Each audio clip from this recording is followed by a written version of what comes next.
Meus irmãos, a paz do Senhor, estamos aqui mais uma vez, direto da Assembleia de Deus em Maranguapium, Avenida Brasil, e a partir desse momento com a apresentação de mais uma lição da nossa Escola Bíblica Dominical, e hoje a lição de número 3 desse nosso trimestre, e vamos estar aqui estudando e debatendo e conversando um pouco sobre o assunto eleição e predestinação. É um assunto muito discutido no contexto evangélico moderno, principalmente quando o assunto diz respeito a divergências que existem entre a visão arminiana e a visão calvinista, entre esse aspecto da doutrina da soteriologia, que é a doutrina da salvação, e que vamos estar abordando hoje esses dois aspectos, eleição e predestinação. Muito embora algumas pessoas utilizem esse termo ou esses termos como se fossem sinônimos, mas na verdade não são sinônimos. A eleição é uma coisa e a predestinação é uma outra coisa. Então, uma das perspectivas da lição de hoje é exatamente trazer à tona a diferença entre essas duas palavras que formam um cunho doutrinário a respeito da salvação na pessoa de Cristo Jesus. Nós estamos recebendo hoje alguns irmãos nossos, o diácono Evandro, que é o dirigente da Escola Bíblica Dominical ali em Maranguapium, Rua 43, também o nosso companheiro Emanuel, também dirigente da escola ali na Rua 50, e o nosso companheiro Humberto, que coopera conosco aqui na Avenida Brasil, aqui em Maranguapium. Então, daqui a pouco a gente vai começar a nossa apresentação, o nosso debate. Nós queremos pedir aos irmãos que já estão participando conosco que possam compartilhar o link dessa live. Os irmãos podem compartilhar aí no Facebook, podem pegar o link e compartilhar no Instagram, e também pode compartilhar o link nos grupos do WhatsApp. Então, os irmãos fazendo isso, os irmãos nos ajudam com a divulgação desse trabalho e também conseguem junto conosco alcançar outras pessoas para que possam ser edificadas pelo ensinamento da palavra do Senhor. Então, faça isso, compartilha esse culto, compartilha essa live, porque daqui a pouco a gente já vai para a nossa apresentação e para o nosso desenvolvimento. Eu quero lembrar também aos nossos irmãos que já estão conosco, que os irmãos têm liberdade de enviar para nós as suas perguntas, e por que não dizer também os seus comentários. Então os irmãos podem dar esse feedback aqui na nossa filmagem, isso é muito bom para poder enriquecer esse trabalho. Então os irmãos podem comentar, os irmãos podem mandar alguns textos para nos auxiliar, e também podem mandar as suas perguntas, que dentro das nossas possibilidades nós estaremos também esclarecendo algumas possíveis dúvidas em nome de Jesus. Sendo assim, nós vamos estar ouvindo a nossa irmã Milena louvando a Deus com um hino, como uma maneira de introduto dessa manhã, e após o hino nós retomamos para a nossa mesa e iniciamos a apresentação da nossa lição em nome de Jesus.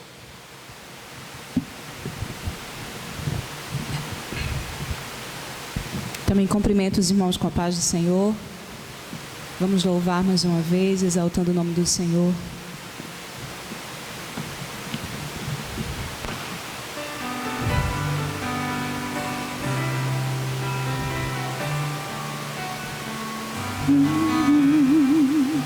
Bem mais que as forças, poder e reis, que a natureza e tudo que se fez, bem mais que tudo criado por tuas mãos, Deus, tu és o início, meio e fim, bem mais que os mares, bem mais que o sol, que as maravilhas que o mundo conheceu, que as riquezas, tesouros dessa terra, incomparável és para mim.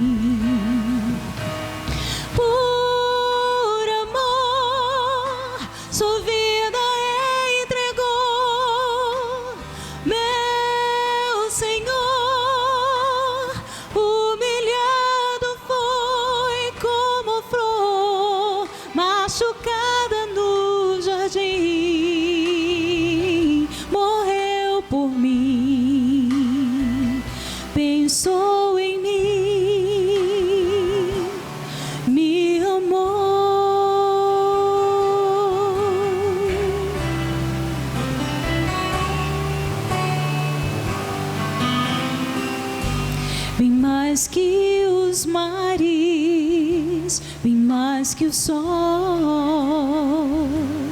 e as maravilhas que o mundo conheceu, e as riquezas, tesouros dessa terra, incomparável és para mim, bem mais que as forças, poder e reis, e as maravilhas e tudo que se fez, bem mais que tudo criado por tuas mãos. Deus, tu és o início, meio e fim.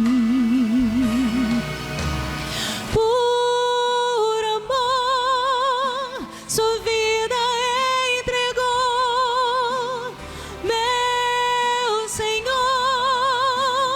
Humilhado foi como a flor machucada no jardim,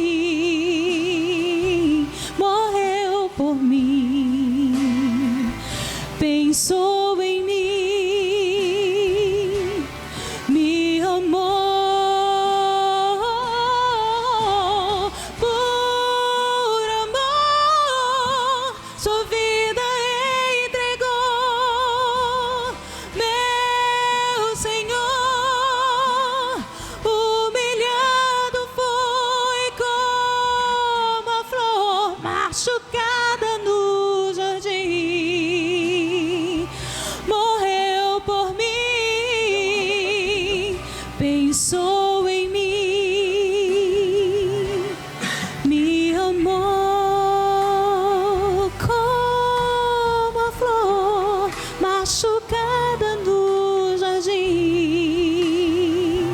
morreu por mim, pensou em mim, me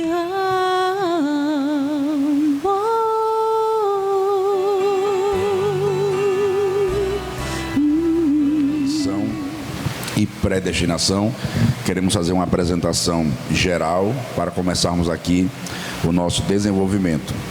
O nosso texto áureo está escrito em Efésios capítulo 1, versículos 4 e 5, que inclusive é um dos textos mais utilizados para a defesa da eleição e da predestinação dentro de algumas perspectivas. E o nosso texto áureo diz: como também nos elegeu nele, antes da fundação do mundo, para que fôssemos santos e irrepreensíveis diante dele em amor, e nos predestinou para filhos de adoção por Jesus Cristo, para si mesmo, segundo o beneplácito de sua vontade. A nossa verdade prática, ela diz: segundo a sua presciência, Deus elegeu e predestinou para a salvação os que creriam e perseverariam na fé em Cristo Jesus. O objetivo geral da nossa lição hoje é informar que Deus, ele soube de antemão, por meio de sua presciência, que é aquele atributo que ele sabe o que já vai acontecer no futuro, quais pessoas creriam e que em Cristo seriam predestinadas a receber as bênçãos espirituais. Esse é o nosso objetivo geral. E como sempre, a nossa lição tem 3 objetivos específicos. O primeiro objetivo, que é o do primeiro tópico em geral, é esclarecer a diferença bíblica entre eleição e predestinação. O segundo objetivo do segundo tópico é explicar como ocorreu essa eleição divina desde a fundação do mundo. E o terceiro objetivo do terceiro tópico geral é constatar que a predestinação bíblica retrata as bênçãos concedidas àqueles que já foram eleitos. O ponto central da nossa lição, ele diz: a eleição é segundo a presciência de Deus. Pois bem, a nossa introdução, ela vai trazer um argumento sobre essas diferenças entre a eleição e a predestinação. São importantes termos que são utilizados na doutrina da salvação, que é conhecida como a soteriologia, que é a doutrina da salvação. Dentro desse aspecto da doutrina da salvação, existem esses dois termos que são muito importantes, que é o termo eleição e o termo predestinação.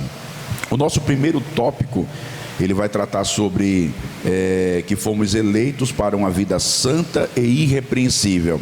Esse primeiro tópico, ele está dividido em 4 subpontos. O primeiro subponto, nós vamos falar especificamente sobre a eleição divina. O segundo subponto, sobre as condições dessa eleição. O terceiro subponto, uma vida santa e irrepreensível, que é a finalidade dessa eleição. E o quarto subponto, a nova vida dos eleitos. Haja visto os eleitos não poderem permanecer com o mesmo estilo de vida que tinham antes do ato da conversão. O nosso segundo tópico vai tratar sobre a questão dos predestinados, que foram predestinados para filhos de adoção, lembrando exatamente aquele termo de João, que ele veio para os seus não o receberam, mas a todos quanto o receberam, deu-lhes o direito de se tornarem filhos de Deus, a filiação por adoção. Então, o primeiro subponto do segundo tópico vai tratar exatamente sobre a predestinação. O segundo subponto, filhos por adoção. E o terceiro subponto, os privilégios dessa adoção. Quais são os privilégios que aqueles que foram adotados por Deus como filhos, eles passam a receber? O nosso terceiro e último tópico vai tratar sobre a sublimidade do propósito divino na predestinação. E o último tópico está dividido em 2 subpontos. O primeiro subponto vai tratar sobre a predestinação e salvação. E o segundo subponto, a predestinação e o amor que envolveu essa eleição e essa escolha. Pois bem, vamos aqui para o nosso primeiro subponto, onde a gente vai falar sobre a questão da eleição divina. Existem 3 pontos que são fundamentais para a compreensão e o desenvolvimento da questão da eleição divina, e a lição faz questão de dividi-los nesses 3 aspectos. Primeiro aspecto, em quem nós fomos escolhidos. Segundo aspecto, em que tempo se deu essa escolha. E o terceiro aspecto, qual a finalidade dessa escolha. Então, quando nós falamos sobre eleição, a gente precisa compreender esses 3 aspectos. Nós fomos escolhidos em quem? Essa escolha aconteceu quando? E essa escolha aconteceu para o quê?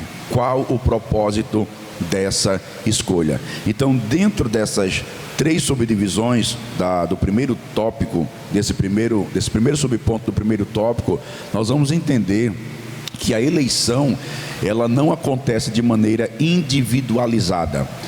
Essa crença de que eu fui eleito e estou salvo, e independente do que eu fizer, eu permaneço salvo. Vamos observar isso pela palavra de Deus, se de fato a eleição bíblica, ela acontece dessa maneira. A eleição bíblica, ela é individualizada ou ela é coletiva? A eleição bíblica é que Deus escolheu as pessoas individuais para serem salvas, ou a eleição bíblica diz respeito que Deus escolheu um povo para que esse povo fosse salvo, fosse eleito e consequentemente fosse predestinado para as bênçãos daqueles que foram eleitos em Cristo. Então, vamos ouvir o nosso companheiro diácono Humberto trazer uma palavra sobre esse aspecto, em quem nós fomos escolhidos. Saúde todos com a paz do Senhor. Mais uma vez quero agradecer a Deus pelo privilégio e a rica oportunidade de poder estar aqui, também ao nosso pastor e aos ouvintes que têm sempre nos acompanhando. É interessante a gente lembrar que a lição de hoje é uma continuação de semana passada. Então a gente ainda está dentro dos aspectos das bênçãos espirituais. E dentro desses aspectos a gente vai perceber que em quem fomos escolhidos.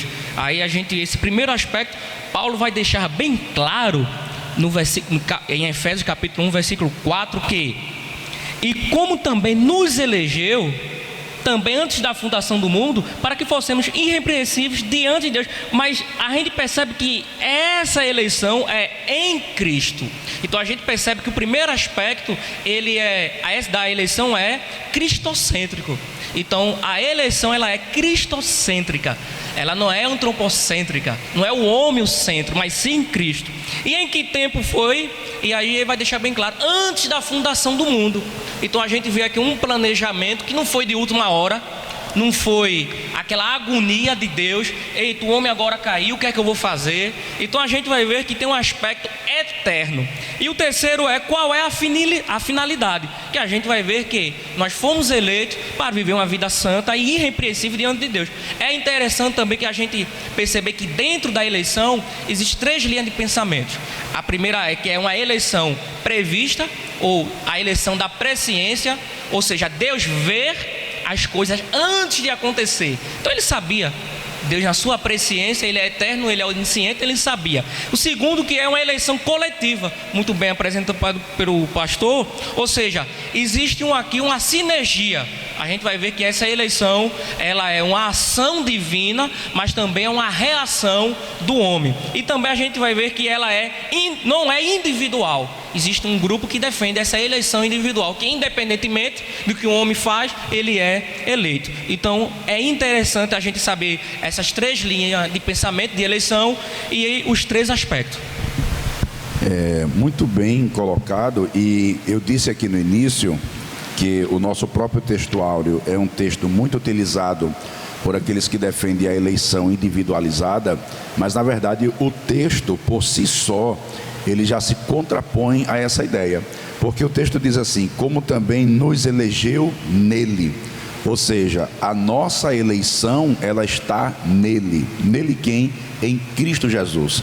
Então todos aqueles que ouvem o convite da salvação e respondem a esse convite de maneira positiva, aceitando esse convite, eles passam a estar em Cristo. Aí diz o apóstolo Paulo que se alguém está em Cristo, nova criatura é. Houve um novo nascimento, e a partir do novo nascimento dessa pessoa que está em Cristo, ele passa a ser igreja do Senhor, a noiva do Cordeiro. E o que acontece é que esse povo, essa igreja, é quem está eleita. Então logo a eleição, nós entendemos que ela não é uma eleição de pessoas individualizadas. Quem está eleita é a igreja que está em Cristo. Então a eleição é coletiva do ponto de vista daqueles que se convertem à fé e passam a ser a igreja. É importante mencionar aqui que quando nós estamos falando ser a igreja, nós não estamos falando da placa denominacional. Aqui é a igreja invisível. Então, de todas as épocas, desde Adão até a igreja atual, onde houver um autêntico cristão que nasceu de novo e que vive conforme a obediência à palavra de Deus, ele é uma igreja. Portanto, ele está em Cristo e ele é eleito. Então, é isso que a lição deixa bem claro aqui nesse primeiro tópico. A eleição, ela é cristocêntrica. Então, fora de Cristo não há eleição. A eleição passa pelo próprio Cristo. Paulo diz, e nos elegeu nele. Então eleitos são aqueles que estão em Cristo e que são a igreja. Essa eleição, ela aconteceu quando? Antes da fundação do mundo. Então, como bem colocou o diácono Humberto, não foi um plano emergencial. Isso já estava no plano eterno de Deus, porque Deus em sua presciência sabia que o homem iria pecar, sabia de todo o desenrolar da história da humanidade, e lá na eternidade ele já havia realizado o plano de salvação, o plano de eleição e o plano da redenção de toda a humanidade. E em terceiro lugar, ele mostra que A finalidade da eleição é para que nos tornemos santos e irrepreensíveis. E aí vamos ter diversos textos na Bíblia Sagrada do apóstolo Paulo falando sobre a realidade de preparar uma igreja santa, sem mácula e sem ruga, para apresentá-la diante do noivo no dia do casamento e das bodas do Cordeiro.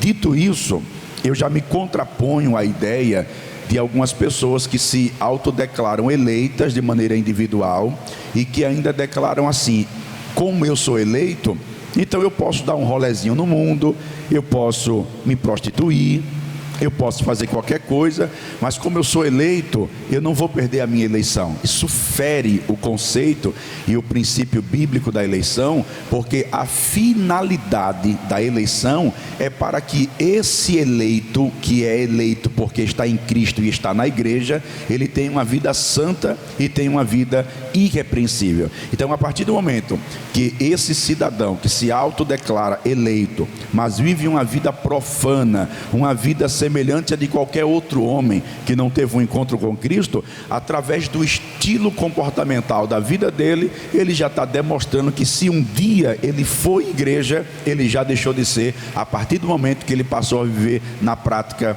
deliberada do pecado. Então isso precisa ficar muito bem colocado, que a eleição tem uma finalidade, e a finalidade é que tenhamos uma vida santa, uma vida irrepreensível diante do Senhor. Uma outra coisa interessante ainda aqui, que eu queria colocar, é que essa eleição, ela é condicional.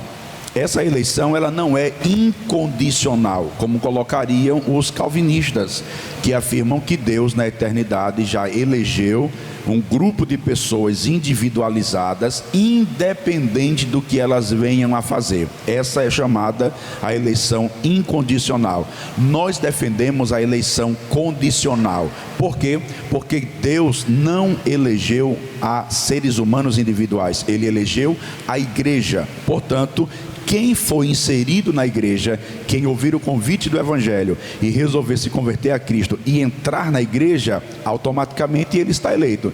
Se ele resolve apostatar dessa fé e sair da igreja, ele deixa de ser eleito. Então não é incondicional, há uma condicionalidade que depende da resposta positiva ou não do ser humano no que diz respeito ao convite da salvação. Dentro desse aspecto, existem 4 linhas de pensamento: a linha pelagiana, semi-pelagiana, arminiana e calvinista. A linha pelagiana, ela vai dizer que o homem por si só, sem precisar de Deus, de graça de Deus, de nada, ele pode buscar e alcançar a salvação. Pelágio foi um teólogo que desenvolveu essa tese. Há uma outra linha que é a semi-pelagiana. O que é que a linha semi-pelagiana defende?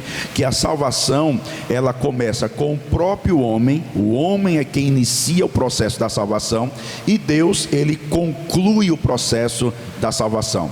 A linha calvinista, ela já diz exatamente o contrário. Ela diz que independente do que o homem fizer, Deus na eternidade já elegeu aquele cidadão para a salvação e elegeu outros cidadãos para a perdição.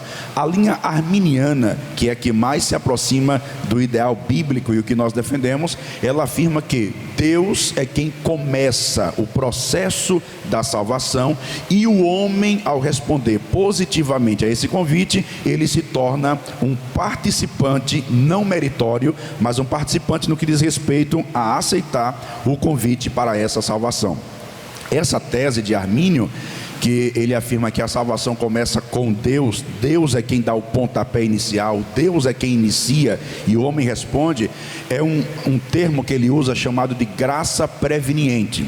É por isso que a nossa lição, ela vai citar uma referência muito importante em Efésios capítulo 2, versículo 8. O apóstolo Paulo diz assim: pela graça sois salvo. Isso não vem de vós, é um dom de Deus. Charisma, aqui no grego, é um dom de Deus. Ou seja, o que é a graça preveniente? É a ideia teológica de que o homem por si só, ele não tem capacidade de escolher buscar o próprio Deus. Por que não? Porque ele está morto em delitos e em pecados, distante de Deus, não tem prazer na lei de Deus. Então a graça preveniente é o que antecede o ato da conversão. E o que é a graça preveniente? É a graça que vem como um convite para esse homem, que ela serve como um estalar, como um destravar desse homem. É por isso que o apóstolo Paulo, ele vai dizer assim: como crerão se não há quem pregue? E em outra referência, Paulo diz assim: a fé vem pelo ouvir, e o ouvir a palavra de Deus. Então, quando o ser humano, ele ouve a palavra de Deus, essa é a graça preveniente, que vem através da ministração da palavra, destrava esse homem, lhe dando a possibilidade de escolher entre aceitar ou não o sacrifício de Cristo Jesus. Eu não sei se algum dos companheiros querem fazer mais algum comentário sobre esse ponto da lição, o primeiro tópico. Algo bem interessante, pastor, acerca disso, porque certa vez Jesus perguntou aos seus discípulos a quem que os homens diziam que ele era, e os discípulos disseram: uns dizem que tu é João Batista, Elias ou Jeremias. E Jesus pergunta agora para os seus discípulos: e vós, o que diz que eu sou? E Pedro ousadamente diz: tu és o Cristo, Filho do Deus vivo. Isso cai em a reputação de Pelágio, onde dizer quem vai ao encontro de Deus é o homem. Mas, por quê? Porque Jesus diz, nem o sangue, Pedro, nem a carne, nem o sangue te revelou, mas o meu Pai que está no céu. Quando ele diz carne e sangue, ele está dizendo, aqui não há participação humana. Então, o pontapé inicial, com certeza, quem deu foi Deus, num propósito da salvação do ser humano. Muito bem, o nosso segundo subponto, ele vai tratar sobre as condições dessa eleição. E aí eu queria me reportar para o nosso dirigente, nosso irmão Evandro, diácono Evandro, sobre esse segundo subponto do primeiro tópico, que ele vai tratar sobre as condições da eleição, e que o nosso companheiro possa trazer para a gente se as condições dessa eleição, ela é restrita a algum grupo, se ela está aberta a todos, se Deus elegeu especificamente alguém, ou se há um convite aberto para que todos possam ser inseridos nessa igreja e consequentemente tornarem-se também eleitos em Cristo Jesus. Muito bem, pastor. Eleição, como foi tratado agora há pouco, eleição e predestinação. Eleição é escolha e predestinação é determinar. E as condições dessa predestinação, as condições é crer, né? A Bíblia diz que em João capítulo 3, versículo 16, é um texto muito conhecido, que diz assim, que Deus amou o mundo de uma tal maneira que deu seu Filho unigênito, para todo aquele que nele crê, não pereça, mas tenha a vida eterna. Ou seja, essa eleição, ela não está restrita só a um povo, mas para todo aquele que nele crê. Por isso que a eleição é Deus selecionando os salvos, né? Aqueles que de fato creram, né? Mediante a fé, acreditaram em Cristo e permaneceram fiel até a volta de Jesus. Aí aqui diz assim, a Bíblia de Estudo Pentecostal ensina que a eleição para a salvação em Cristo é oferecida a todos, não é só a um, são a todos, né? Feito o calvinismo, o calvinismo acredita que uma das teses dele, que Deus predestinou um para a vida eterna e outro para a condenação eterna. Aí a gente vai para a lição, eu tenho um livro de apoio aqui, quando Douglas Batista, ele foi muito preciso, e ele colocou assim: a eleição do indivíduo ocorre somente em união com Cristo pela fé. Então, enquanto o ser humano acreditar que de fato, né, Cristo morreu por ele, acreditando, de fato esse será salvo. E outra coisa aqui que ele colocou aqui que é muito interessante: não existe eleição fora de Cristo. A eleição completa aqueles que de antemão sabia que o aceitaria. Aí cai aqui também a presciência, que é o pré-conhecimento. Deus já sabia de antemão. Para a gente existe 3 tempos, né? Passado, presente e futuro. Mas para Deus não, para Deus é presente. Deus já sabia, no desenrolar da história, quem de fato ia crer e quem não iria crer nele. Aí a gente acredita na soberana vontade de Deus. E uma coisa também muito interessante aqui nesse aspecto é que, segundo essa linha teológica, eles acreditam na expiação limitada. Segundo a visão de Calvino, o que seria a expiação limitada? Seria exatamente o sacrifício de Cristo feito apenas para algumas pessoas, que seriam, na concepção deles, os próprios eleitos. Dessa maneira e dessa perspectiva, o sacrifício de Cristo não foi por toda a humanidade, mas foi pelo grupo eleito escolhido por ele. Mas para se contrapor a essa perspectiva teológica, nós temos diversos textos, como bem colocou o diácono Evandro, o próprio texto áureo da Bíblia, porque Deus amou o mundo de tal maneira que deu seu Filho unigênito para que todo aquele que nele crê. Então, o convite da graça, da salvação, para as pessoas tornarem-se em Cristo a igreja, está disponível a todos os homens. O apóstolo Paulo, escrevendo a carta ao jovem pastor Tito, no capítulo 2, no versículo 11, o apóstolo diz assim: porque a graça de Deus se há manifestado, trazendo salvação a todos os homens. Então, o convite à obra expiatória, nós defendemos a expiação ilimitada, ou seja, foi para todos. Entretanto, nem todos aceitam o convite da graça, da salvação, e se tornam igreja. Mas isso não quer dizer que o convite não foi feito para todos. O convite foi feito para todos, mas nem todos aceitam. Então, a gente se contrapõe a essa ideia da expiação limitada que foi colocada por João Calvino. Uma outra coisa interessante aqui nesse ponto é que não há predestinação dúbia ou dupla, um para a salvação e outro para a perdição. Só existe uma predestinação bíblica.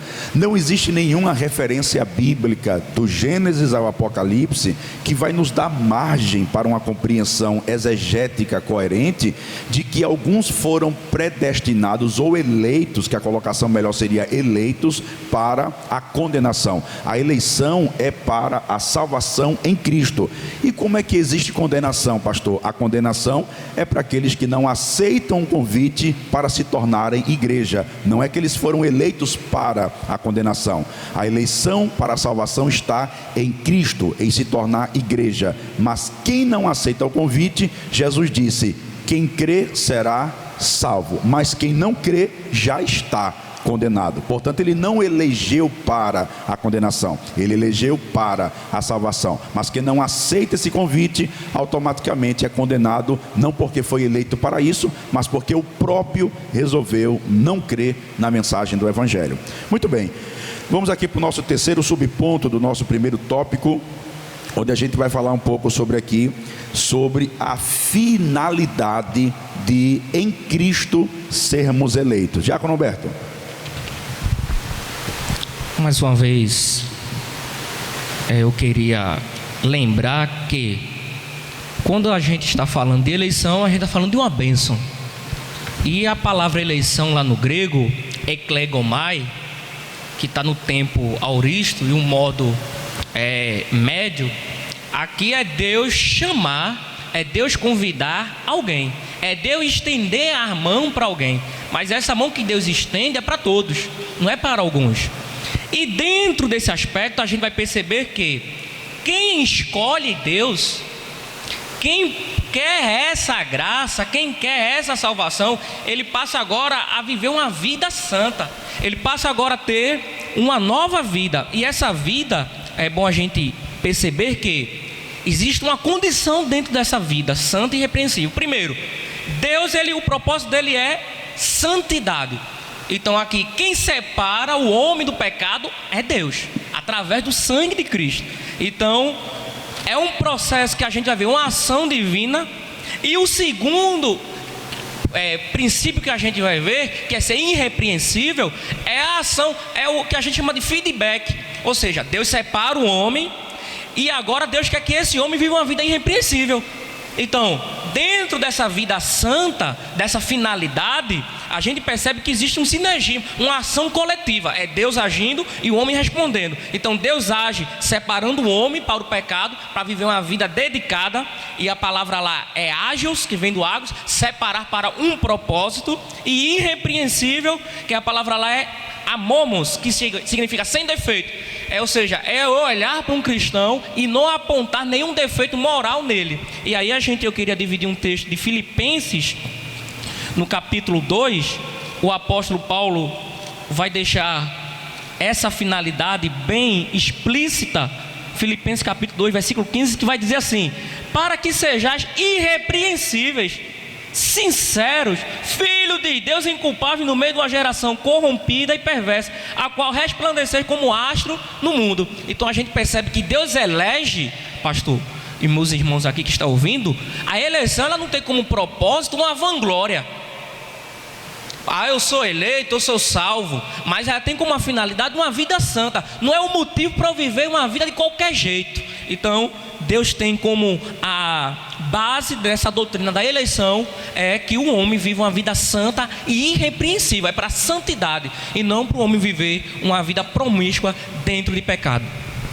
Muito bem, muito bem. Inclusive, eu trago 2 textos aqui que está no nosso livro de apoio. A primeira epístola de João, no capítulo 3 e no versículo 6, o apóstolo diz assim: qualquer que permanece nele não vive pecando. Qualquer que vive pecando não o viu nem o conheceu.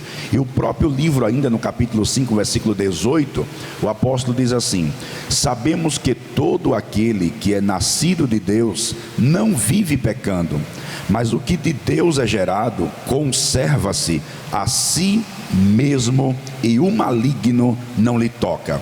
Meus irmãos, está muito bem claro na nossa lição e na própria palavra de Deus, que aqueles que foram nascidos de novo, que estão em Cristo e portanto são igreja, eles não vivem na prática deliberada do pecado. Isso não significa dizer que ele não peca, porque não existe homem que não peca.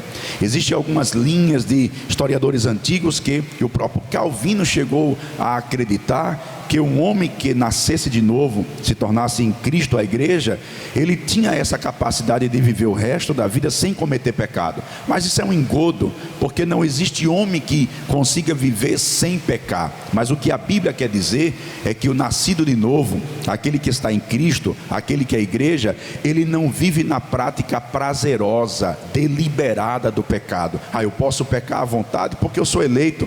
Essa seria, na verdade, uma visão gnóstica, porque os gnósticos é quem apregoavam que você poderia pecar à vontade com o seu corpo, porque a sua alma estava incontaminada, a sua alma não se corrompe por conta do pecado do corpo. Mas isso se contrapõe à Bíblia, porque a Bíblia nos manda conservar em santidade a Deus o nosso corpo, a nossa alma e o nosso espírito. Então, essa é a proposta da eleição. Somos eleitos para termos uma vida santa e irrepreensível na presença do Senhor, o nosso Deus.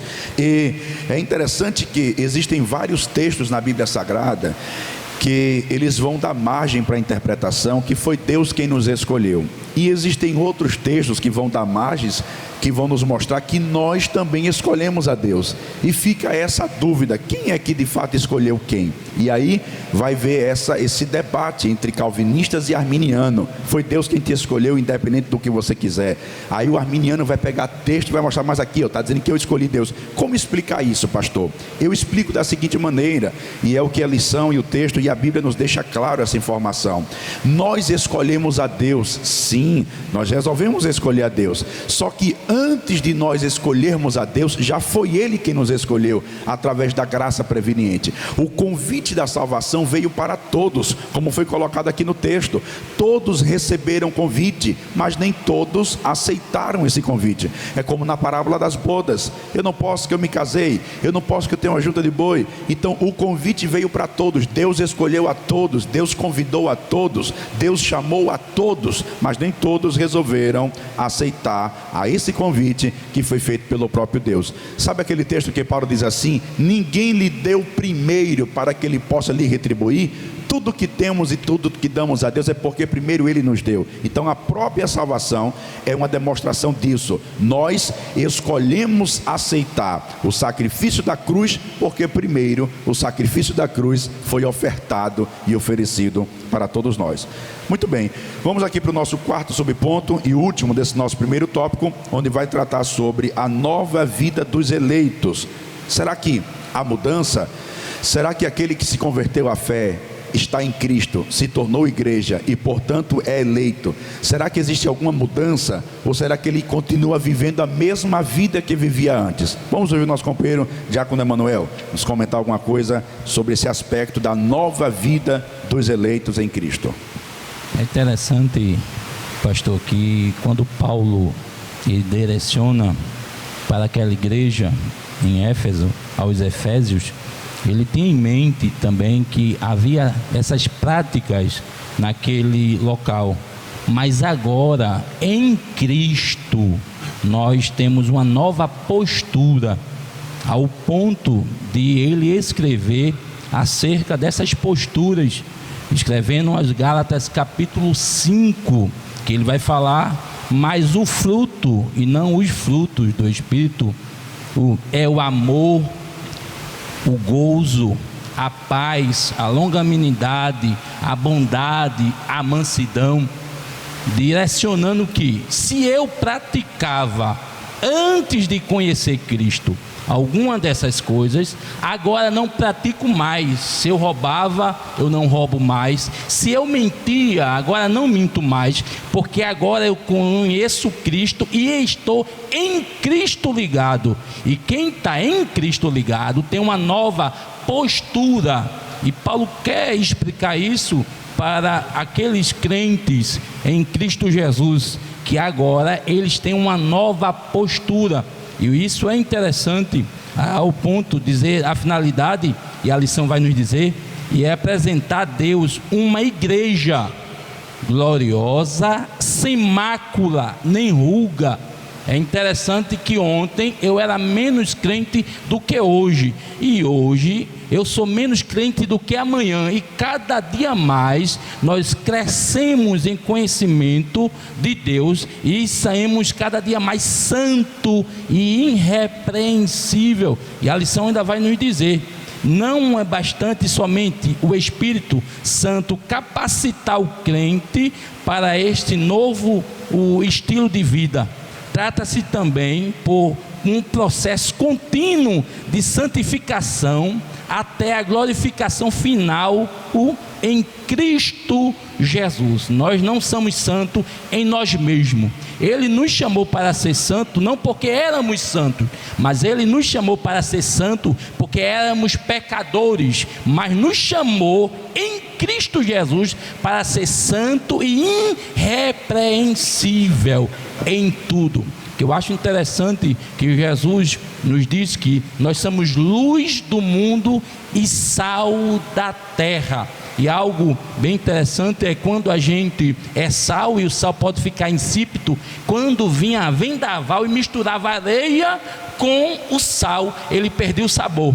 Mas quando era separado, esse sal era conservado o seu sabor e servia de preservar e dar sabor. E nós somos santos na pessoa bendita de Cristo Jesus. Muito bem colocado. E uma coisa muito interessante de a gente pontuar aqui é que o homem, por conta própria, ele não tem essa capacidade de desenvolver um estilo de vida santa. Por que ele não tem essa capacidade? Porque a lei do pecado, da sua própria natureza pecaminosa, sempre lhe puxa e lhe inclina para as coisas da carne. E aí por isso que a lição deixa muito claro que somente o Espírito Santo é quem pode capacitar esse eleito, que é a igreja, a desenvolver uma vida santa. E ainda coloca uma coisa muito interessante ainda, é que esse processo processo é um processo contínuo, ou seja, é por isso que você percebe que nem toda pessoa que se converte, ela muda radicalmente da noite para o dia. E esse processo de transformação e santificação é um processo diário, paulatino, é um processo contínuo que vai sendo realizado dia após dia através do Espírito Santo. É por isso que eu não consigo digerir a ideia de que uma pessoa é eleita, mas vai dar um rolê no mundo, fazer o que o mundo quer. Como o Espírito Santo, Humberto, pode estar nessa pessoa, desenvolvendo continuamente nele a santidade, se ele foi dar um rolê no mundo e ele faz tudo que as pessoas que não conhecem a fé fazem? Então isso choca com o princípio doutrinário. Aqui o nosso irmão Humberto está citando que o próprio Davi disse: leve tudo, mas não tire de mim o teu espírito, porque é o Espírito Santo quem nos capacita a desenvolver essa santidade. Nós temos aqui 3 comentários de alguns irmãos que estão participando conosco, que esse feedback é muito bom, e eu quero aqui citar para os nossos irmãos. O primeiro comentário é do nosso presbítero Edivaldo França, ali de Maranguape Centro, que ele fala aqui, perguntando se a predestinação, ela invalidaria o livre-arbítrio, e é o que algumas pessoas colocam, como Deus elegeu, segundo a visão calvinista, como Deus te elegeu, então independente do que você fizer, você está eleito. Então isso seria invalidar o livre-arbítrio do homem. Mas na verdade, nós percebemos pela palavra de Deus que o livre-arbítrio do homem ainda é uma realidade. Se o livre-arbítrio não fosse uma realidade, como nós entenderíamos Atos capítulo 17, versículo 30, que diz assim, que Deus não leva em conta o tempo da ignorância, mas Ele convoca a todos para o arrependimento. Ora, se eu não tenho livre-arbítrio para escolher entre me arrepender ou não, como é que Deus me convidaria para o arrependimento se eu não tenho mais livre-arbítrio? Agora, é preciso compreender que o livre-arbítrio que nós temos hoje, ele não é mais o mesmo livre-arbítrio que Adão tinha, não é na mesma dimensão. Por que não é? Porque Adão, ele teve a possibilidade de escolher entre pecar ou não pecar, e nós não temos mais essa escolha, porque a Bíblia diz que todos pecaram e destituídos estão da glória de Deus. Todo ser humano que nasceu depois de Adão já nasceu debaixo da égide, da influência do pecado. Então nós temos livre-arbítrio para escolher diversas coisas, sim, mas não temos mais o livre-arbítrio de escolher entre pecar ou não pecar. Mas o fato é que nós temos sim livre-arbítrio para escolher entre aceitar ou rejeitar o convite da graça. O segundo comentário que temos aqui é do nosso irmão Marcolino. Ele cita aqui Timóteo capítulo 1, versículos 3 a 5, dizendo que Deus quer que todos os homens se salvem e venham ao conhecimento da verdade. Então, queremos agradecer os comentários aqui dos nossos irmãos, e temos ainda um terceiro comentário, mas eu vou deixar um pouco mais para frente, que é o comentário da nossa irmã Tassiana Araújo. Ela pede para a gente dar pelo menos uma explicação sobre Romanos capítulo 9, versículos 22 e 23. A gente vai deixar esse ponto um pouco mais para frente, e daqui a pouco a gente dá um feedback para os nossos irmãos sobre o que Paulo escreve em Romanos, que ali trata da eleição do povo de Israel. Muito bem, vamos aqui para o nosso segundo tópico. As horas passam com muita velocidade, já são 11h20, então vamos correr. Segundo tópico, vamos falar aqui sobre predestinados para filhos de adoção. O primeiro subponto vai tratar sobre a predestinação, o segundo, filhos por adoção, e o terceiro, os privilégios dessa adoção. Diácono Humberto, traga alguns comentários sobre a predestinação. Eu queria fazer mais uma vez menção de que eleição e predestinação está dentro de uma teologia sistemática de salvação. Então, o que a gente está falando é de salvação. Quer saber a condenação? Estuda escatologia. Então, a salvação, a eleição e a predestinação está dentro de um campo soteriológico, de salvação. E a palavra predestinação, que é proorizo, que é determinar ou decidir de antemão, aqui é que Deus disponibilizou para o homem a salvação. Aqui, em todos os textos que a gente vai ver a palavra predestinação surgindo, em momento algum a gente vai ver de condenação. Então, Deus disponibiliza essa salvação para todos. Então, como é que a gente pode entender questão de eleição e predestinação? A gente tem que entender Noé. Um exemplo simples. Noé convidou todos para participar da arca. Que ali, quem quiser pode vir. Quem quiser entrar, pode. Então todos são convidados a participar da arca, que a arca hoje é a igreja. Então todos são convidados para estar dentro da arca, que é Cristo.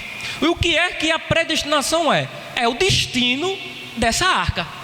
Então essa arca, ela vai para o céu. O rumo dela é o céu. Então o destino é: quem é eleito, quem entrar nessa arca, eu tenho salvação. Eu tenho um destino para vocês que é o céu. Então é interessante a gente saber que a predestinação, ela é diferente. Elas têm uma relação, mas elas são casos diferentes.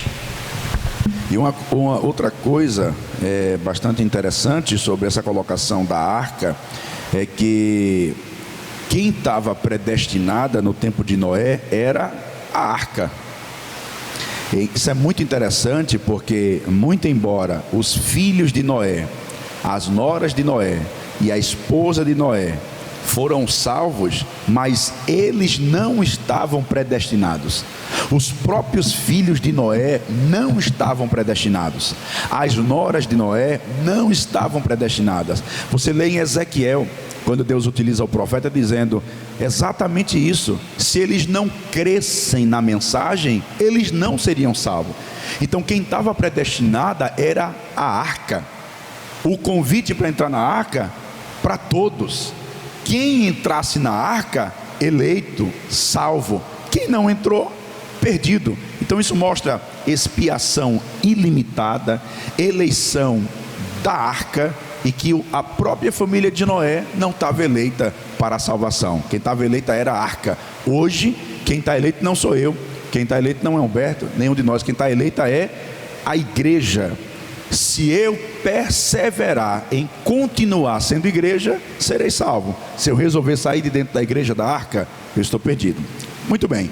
Segundo subponto, filhos por adoção, que inclusive é o que vai nos tratar a lição, que a eleição é a escolha feita por Deus em Cristo, e a predestinação abrange o que acontecerá com aqueles que foram eleitos. Eleito, escolha; predestinação, a determinação prévia do que vai acontecer com aqueles que foram eleitos. Nosso companheiro Evandro, falando um pouco sobre o aspecto dessa filiação, filhos por adoção, que é um dos objetivos da predestinação. Pastor Tiago, se o senhor permitir, antes de entrar no filho por adoção, eu queria só pontuar aqui. O pastor Douglas, ele pontuou aqui: não se trata de uma dádiva concedida arbitrariamente por alguns, negada e para outros. Ou seja, a predestinação, ela não foi predestinada uns para condenação e outros para salvação, né? O texto, ele pontua aqui que ela não é arbitrária, né? Ela é soberana. A escolha de Deus, ela é soberana. Então é preciso um homem ele crer e acreditar, porque a Bíblia diz que a fé vem pelo ouvir, e ouvir a palavra de Deus. Como filho por adoção, Paulo é o único escritor do Novo Testamento quem prega o termo adoção. A prática da adoção não fazia parte do sistema legal judaico, porém era comum entre os romanos, perfeitamente conhecida entre os gentios. Assim o apóstolo enfatiza que foi do agrado de Deus predestinar os eleitos a ser adotado como filho, segundo o beneplácito da sua vontade.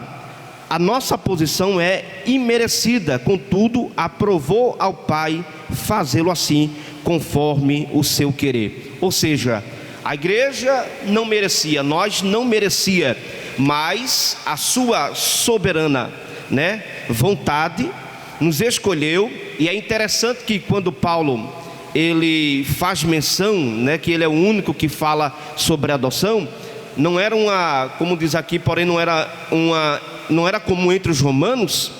E o texto vai dizer que quando um filho ele era adotado, ele recebia os direitos do pai, né? Tudo aquilo foi que a semana passada tratou das bênçãos espirituais. Muito bem, exatamente isso que vai falar aqui o nosso terceiro subponto, os privilégios da adoção. Essa analogia que Paulo ele fez se utilizando da questão cultural da sociedade romana, em que acontecia exatamente isso, quando pessoas adotavam uma determinada criança, essa criança recebia alguns direitos, dentre eles recebia o nome dos pais daquela família e também os bens daqueles que acabaram de lhe adotar. E é exatamente o que a nossa lição nos afirma: Deus predestinou as bênçãos de um novo nome e de uma nova imagem, a imagem de Cristo, aos eleitos.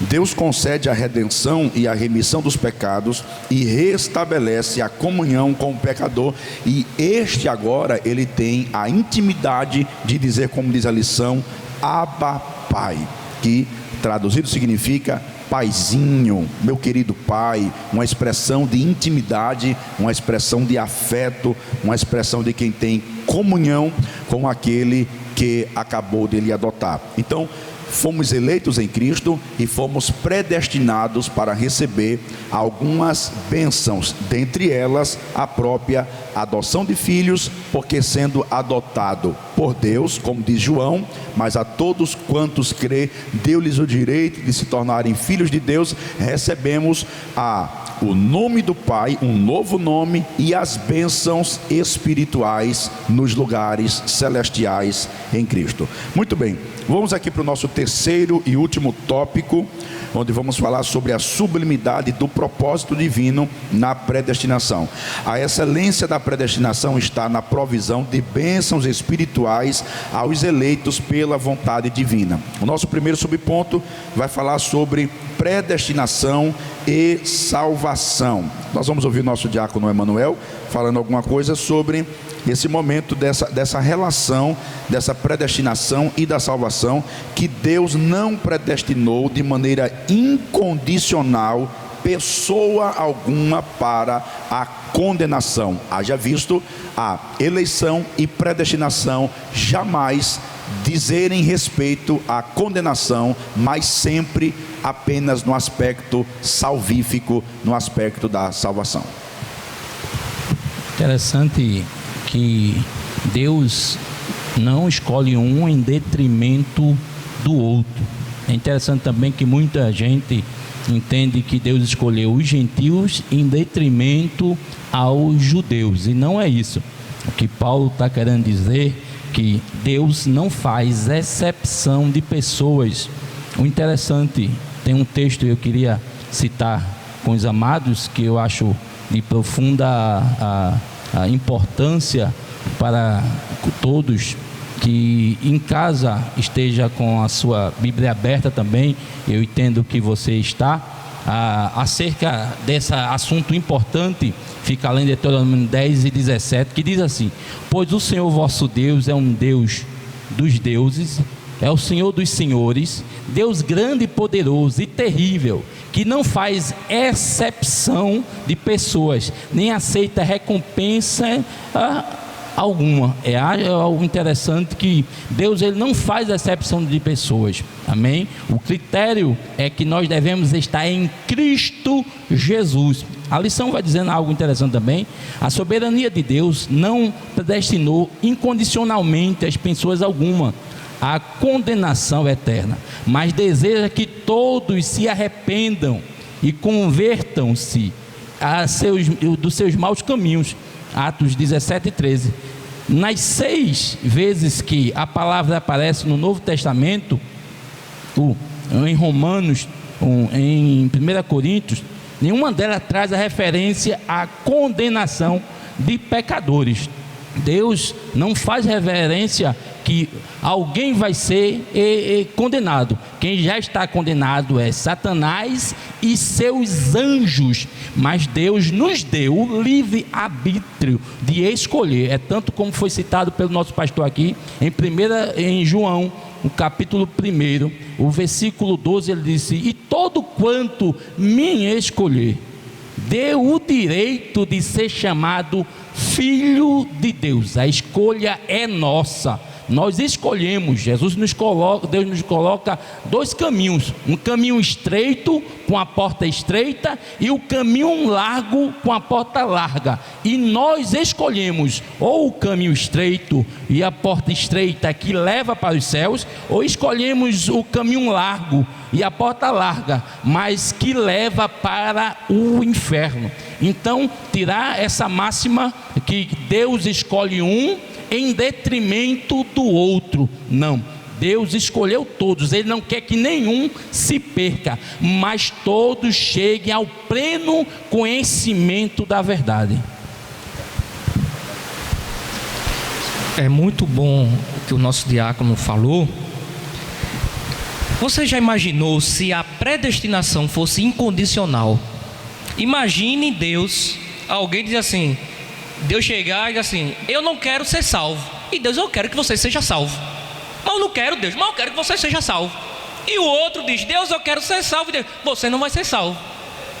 Então é fugir do caráter de Deus, da misericórdia de Deus, do amor de Deus. Então isso vai ser a brecha para o segundo subponto. Ou seja, tudo isso, toda a predestinação, ela é para a salvação. E ela é condicional, ela não é incondicional. Deus diz assim, Deus não predestinou independentemente. Ou seja, eu quero que tu seja salvo, que não seja salvo, isso fere.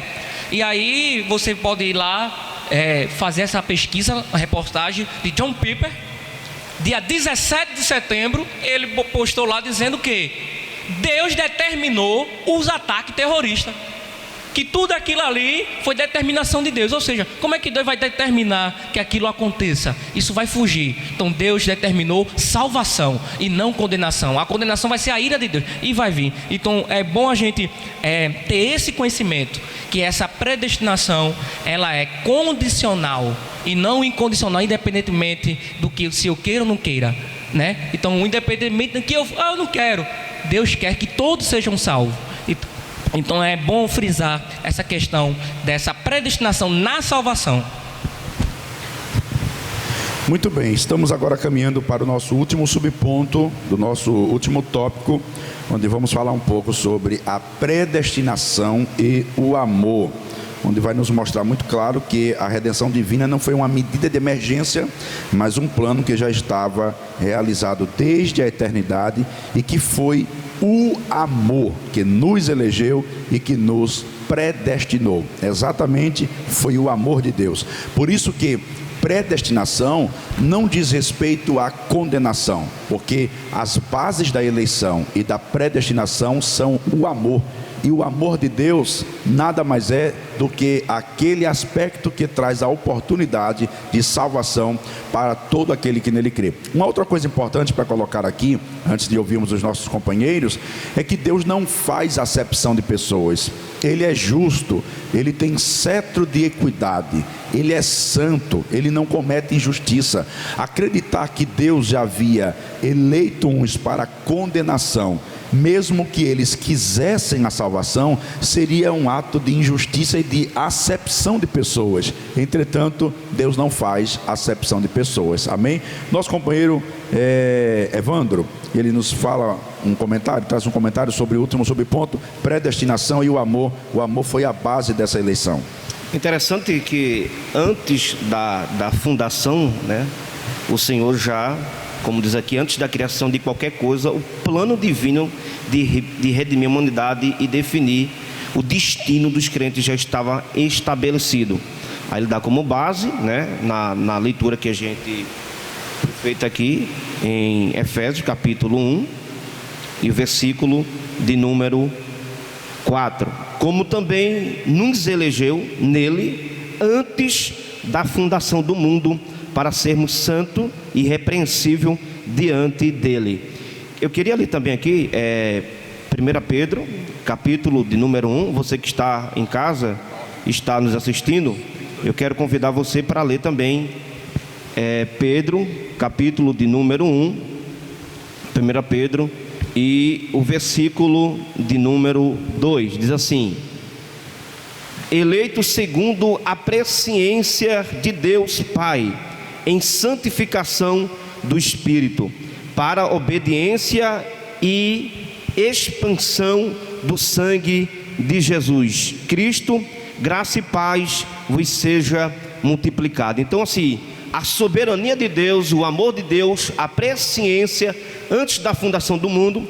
Queria ler também aqui também, pastor, capítulo de número 1 também ainda, versículo 19, diz assim, 1 e 19 de 1 Pedro: mas com o precioso sangue de Cristo, como de um cordeiro imaculado, incontaminado, o qual na verdade em outro tempo foi conhecido antes da fundação do mundo, mas manifestado nesses últimos tempos por amor de vós. Ou seja, antes da fundação, a sua presciência, o seu pré-conhecimento, ele já sabia que de fato quem iria perseverar e quem não iria perseverar. Diácono Humberto, quer complementar mais alguma coisa nesse aspecto? Não, só botando que a base de tudo, tanto eleição como predestinação, é o amor. Ai de nós se não fosse o amor de Deus, que é incondicional. O amor. Bem, Diácono Emanuel, mais algum comentário? Dizer que Deus não é surpreendido com a queda do homem, mas pela sua presciência ele já sabia. Alguns pensam que ele é igual ao ser humano, que por algum evento que acontece é surpreendido, mas Deus não é surpreendido por nada, e a salvação que ele trouxe para a humanidade foi antes do iniciamento de todas as coisas. Muito bem, meus irmãos, a nossa conclusão, ela diz que Cristo morreu por todos e por cada um dos pecadores, desde a eternidade, segundo a sua presciência em Cristo. Deus elegeu e predestinou os que creriam e perseverariam na fé, a viver em santidade, receber a filiação divina e a desfrutar de todas as bênçãos espirituais divinamente estipulada. Então, e aqui mais um comentário, é que a predestinação, ela não significa Deus decidindo antecipadamente quem será salvo ou não, mas decidindo antecipadamente o que planeja que os eleitos em Cristo sejam ou venham a ser. Então essa é a perspectiva da predestinação bíblica. Antes das considerações finais dos nossos irmãos, vamos aqui responder a nossa irmã Tassiana Araújo. Eu vou lançar aqui para a mesa. Se algum dos companheiros quiserem fazer algum comentário, terão liberdade para isso. A nossa irmã pergunta aqui o seguinte: Romanos capítulo 9, versículos 22 e 23. Se for possível e tiver tempo, seria bom comentar Romanos capítulo 9, versículos 22 e 23. Qual a explicação para estas palavras? Algum companheiro da mesa quer fazer algum comentário? E que direis, se Deus, querendo mostrar a sua ira e dar a conhecer o seu poder, suportou com muita paciência os vasos da ira preparados para a perdição, para que também desse conhecer as riquezas da sua glória, nos vasos de misericórdia, que para a glória já dantes preparou. Nosso comentário pentecostal, na nossa Bíblia, diz que a expressão vaso da ira se refere àqueles que vivem uma vida de pecado. Então, um homem que vive uma vida de pecado, esse é um homem, esse é o vaso da ira. Agora nós que cremos em Cristo, somos vasos separados, os vasos eleitos. Então, essa questão de vaso da ira, então, o destino do vaso da ira, a gente sabe, e o destino do vaso que é eleito, a gente sabe. Então, Paulo deixou bem claro que, independentemente, Deus suportou com muita paciência o vaso da ira. Então a Bíblia vai dizer que as misericórdias de Deus são o fato da gente não ser consumido, e que Ele é longânimo e paciente, a fim que todos se arrependam. Então, para quem é vaso de ira, Deus ainda é misericordioso e paciente, esperando você fazer a sua decisão para se tornar um vaso eleito. Então aqui a gente não vê aqui algo de predestinação acerca de dizendo um salvo ou condenado. Então, vaso de ira que Paulo se refere são as pessoas que vivem uma vida de pecado. E vasos separados, santos, são aqueles que Deus realmente preparou os eleitos. Mais algum companheiro? Algum comentário? Eu queria comentar aqui, capítulo 9, versículo 22, onde ela mesmo citou, não é esse, pastor? Capítulo 9, versículo 22. O que direi se Deus querendo mostrar sua ira? Aqui se entende também a eleição e a predestinação, né? Deus, pela sua presciência, sabe quem é vaso de honra e vaso de desonra.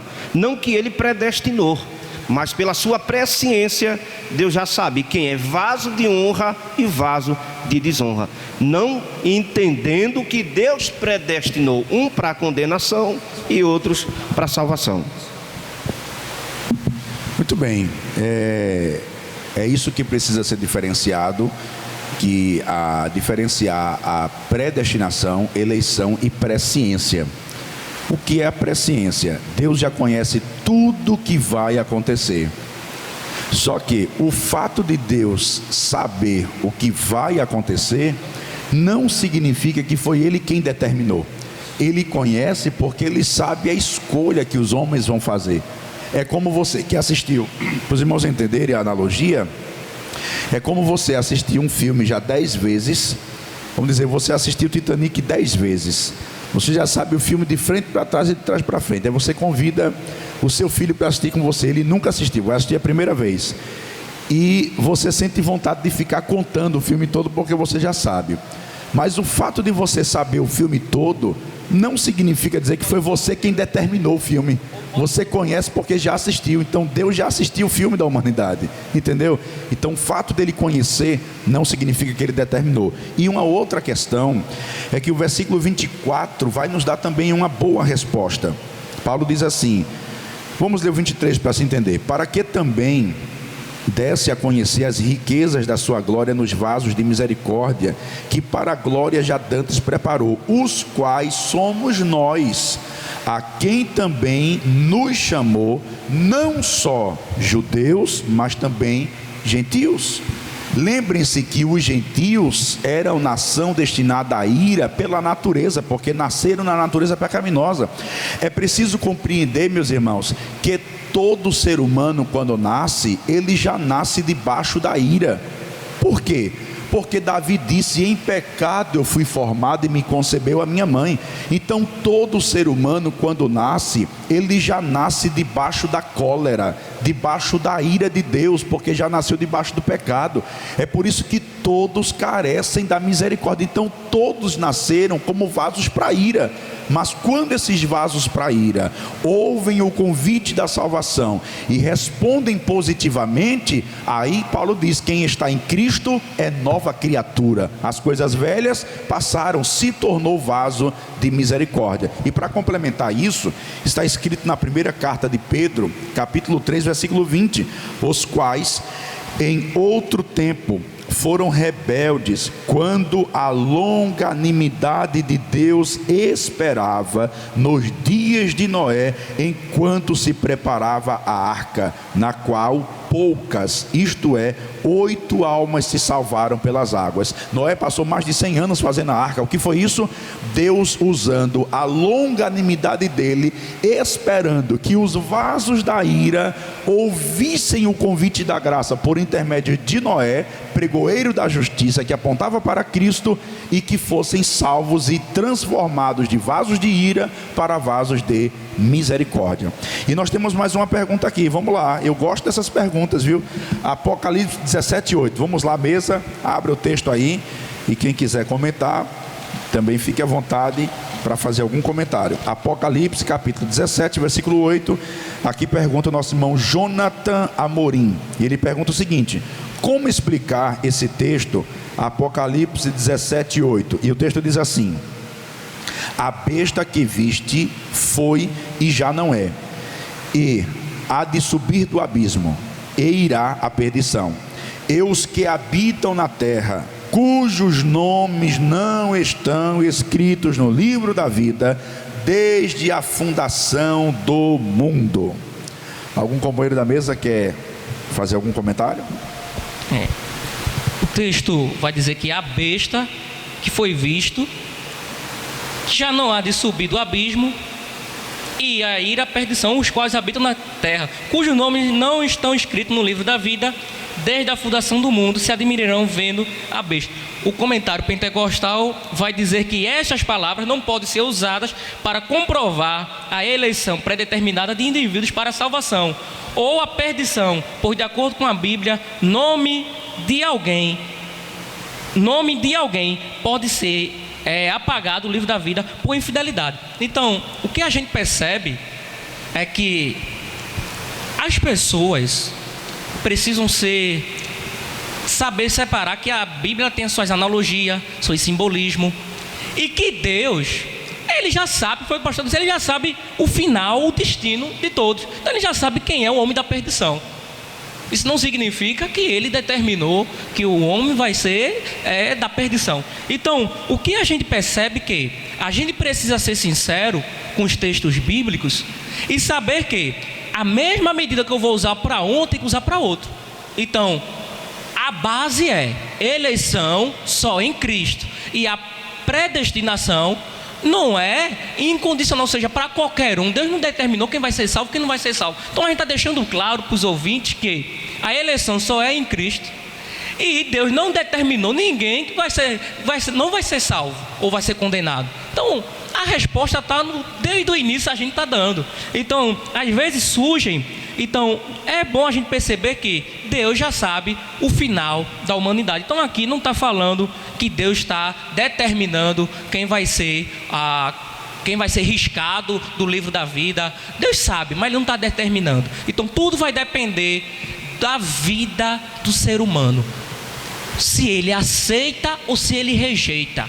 E quem aceita pode apostatar dessa graça. Mais algum companheiro? Pastor, interessante que João estava na ilha de Patmos e quem revelou a carta foi o próprio Jesus. Como o pastor bem aqui, que quando a gente assiste um filme e alguém não assistiu ainda, nós já sabemos de antemão o que vai acontecer naquele filme. Interessante que tem algo bem interessante aqui em Josué capítulo 24, versículo 15, que diz assim: porém vos perceber mal aos vossos olhos, servir ao Senhor, escolhei hoje a quem servais, se aos deuses a quem serviram os vossos pais, a quem estavam além do rio, ou aos deuses dos amorreus, em cuja terra habitais. Porém eu e minha casa serviremos ao Senhor. Então a escolha parte de nós que escolhemos servir ou não, ser ou não, para que nós queremos ser. Se você quiser servir a Deus, sirva. Se não quiser, não sirva. Mas a escolha é nossa. E isso é interessante, porque quem escolheu ser foi o homem, não Deus que predestinou. E uma coisa interessante, que o livre-arbítrio do homem não anula a soberania de Deus. Porque alguém entende que se o homem pode escolher, Deus não é soberano. Mas a escolha do homem não anula a soberania de Deus. Quer comentar alguma coisa, Evandro, também? Rapidinho, só reportando o capítulo 6 de João, eu acho que é o versículo 51, quando diz assim: eu escolhi a 12, mas um de vós é o diabo. Aí alguém pode até, que está do outro lado, usar esse texto e dizer assim: então Deus predestinou que Judas iria ali trair. De fato, é como o senhor falou, até usou aquele exemplo do filme, que Deus já sabe o desenrolar da história, não que Deus predestinou. É justamente esse texto aqui, o filho da perdição. Não que Deus predestinou, mas que Deus já sabe pela sua presciência quem será esse, o filho da perdição. Muito bem, a expressão que eu acredito que mais chamou a atenção do nosso irmão Jonathan porque ele diz assim: os nomes não estão escritos no livro da vida desde a fundação do mundo. Então a compreensão sorrateira de algumas pessoas aqui poderia ser o seguinte: está vendo que já tem pessoas que na eternidade Deus escreveu, e já tem pessoas na eternidade que Deus não escreveu. Mas é preciso compreender o que acabamos de citar, a questão da presciência. Primeiro, que a linguagem de um livro com o nome escrito é uma linguagem figurada. Mas o que é que o texto quer nos mostrar? Deus conhece, lá no final de tudo, Deus já sabe, aqueles que vão aceitar o convite vão ser salvos, já está escrito. E Deus já sabe os que vão ouvir o convite e não vão aceitar, e por isso não estão escritos. Não é que ele não escreveu porque ele não quer salvar, ele não escreveu porque ele já sabe que aqueles não vão aceitar o convite da salvação, entendeu? Então por isso que os que estão escritos, não é porque Deus determinou, é porque como Deus é presciente, ele já sabe aquele que vai aceitar, ele já escreveu. E como ele já sabe que aquele não vai aceitar, ele não escreveu. Não é que ele determinou que seja assim, é que ele conhece que os homens aceitarão ou não aceitarão o seu convite. Temos mais uma pergunta aqui. Pastor, eu posso só dar uma ênfase? Apocalipse 3,5 diz: ao que vencer será vestido de vestes brancas, de maneira nenhuma arriscarei o seu nome no livro da vida, confessarei o seu nome diante de meu Pai. Então, o nome passa a ser escrito a partir do momento que a pessoa reconhece, confessa Jesus como Senhor e Salvador. E esse nome só vai permanecer se ficar até o fim, ao que vencer, se perseverar. Então, só dando ênfase ainda acerca do livro.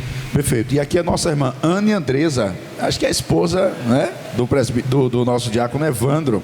Ela diz aqui assim: então destrói aquela crença popular de que todos são filhos de Deus. Na verdade, o homem caído é filho da ira, por causa de seu estado de pecado, Efésios 2:3. Isso faz com que seu pai espiritual seja Satanás. Os que não são adotados por Deus em Cristo são, na verdade, filhos do diabo. Perfeitamente colocado. Todo homem, antes da conversão, é apenas uma mera criatura de Deus. Uma vez que ele se converte à fé, passa a estar em Cristo, se torna a igreja, aí sim é um filho por adoção de Cristo Jesus. Então, meus irmãos, a nossa gratidão por essa manhã que passamos aqui debatendo esta importante lição sobre eleição e predestinação. Queremos agradecer aos nossos irmãos que participaram conosco, interagiram conosco. Queremos mais uma vez pedir que os irmãos compartilhem esse vídeo que vai ficar disponível aí na página do Facebook. Aqueles que não puderam assistir ao vivo agora vão poder assistir posteriormente. E quero avisar que no próximo domingo a nossa lição será sobre a iluminação espiritual do cristão. Os irmãos são os nossos convidados para a partir das 10h30 estarmos conosco. E eu quero avisar para os irmãos que hoje, a partir das 17 horas, 5 horas da tarde, eu estarei aqui na Assembleia de Deus, Avenida Brasil, servindo ceia para aqueles irmãos que não puderam estar aqui na última terça-feira, ok? Então, a partir das 17 horas, eu estarei aqui servindo a Santa Ceia até as 21 horas. E lembrando que entre às 8 e às 9 horas teremos nosso culto ao vivo e contamos com a sua participação em nome de Jesus. Quero lembrar aos irmãos que desejarem trazer a sua contribuição, sua oferta, alimentos não perecíveis, donativo, seu dízimo, nós estamos aqui recebendo as devidas contribuições para continuarmos atendendo o trabalho do Senhor. Amém? Quero agradecer o diácono Evandro da Rua 43, diácono Manuel da Rua 50, Deus abençoe. Também o diácono Eduardo e o presbítero Ronaldo da Rua 50 que estiveram conosco. Deus abençoe também nosso diácono Humberto, nosso irmão Irineu que fica ali pelos bastidores na filmagem. Deus abençoe. E quero convidar o nosso presbítero Ronaldo para estar fazendo essa oração, agradecendo a Deus por tudo que nos proporcionou nesta manhã, em nome de Jesus.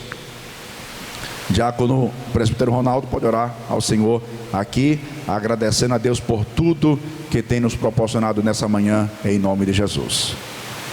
Paz do Senhor, meu pastor, e aos demais companheiros que estão aqui no recinto e todos aqueles que, através desta programação, estão aí nos assistindo.